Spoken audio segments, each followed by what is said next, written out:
Soprod et la RTI vous présentent 2 minutes pour comprendre.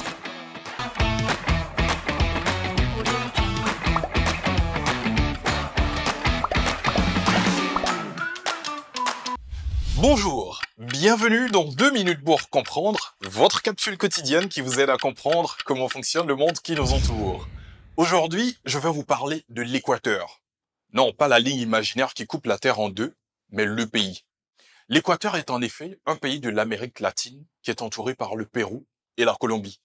Il occupe une surface de 283 560 km². Son nom vient, vous vous en doutez, de sa position sur l'Équateur, la fameuse ligne imaginaire. Sa capitale est Quito. La population équatorienne est de plus de 17,6 millions d'habitants. Après avoir été dominé dans un premier temps par les Incas, puis par les Espagnols, l'Équateur prit son indépendance en 1822.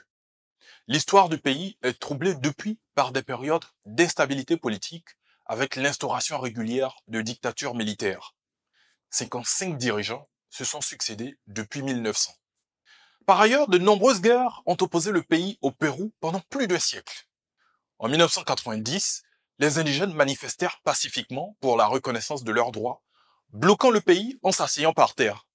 Le président Rodrigo Borja dut accorder à la Confédération des Shuar la propriété de certains territoires en Amazonie. L'Équateur est divisé en 22 provinces. Ces provinces ont un gouverneur et un conseil provincial élu par le peuple. Elles sont autonomes par rapport au gouvernement central au niveau économique et social, ainsi que pour l'utilisation des ressources naturelles. Comme tous les pays andins, l'Équateur est régulièrement victime de tremblements de terre et d'éruptions volcaniques. Enfin, sachez que l'économie exportatrice de l'Équateur repose principalement sur 3 éléments. La culture de la banane, 4e producteur mondial, le pétrole et le tourisme.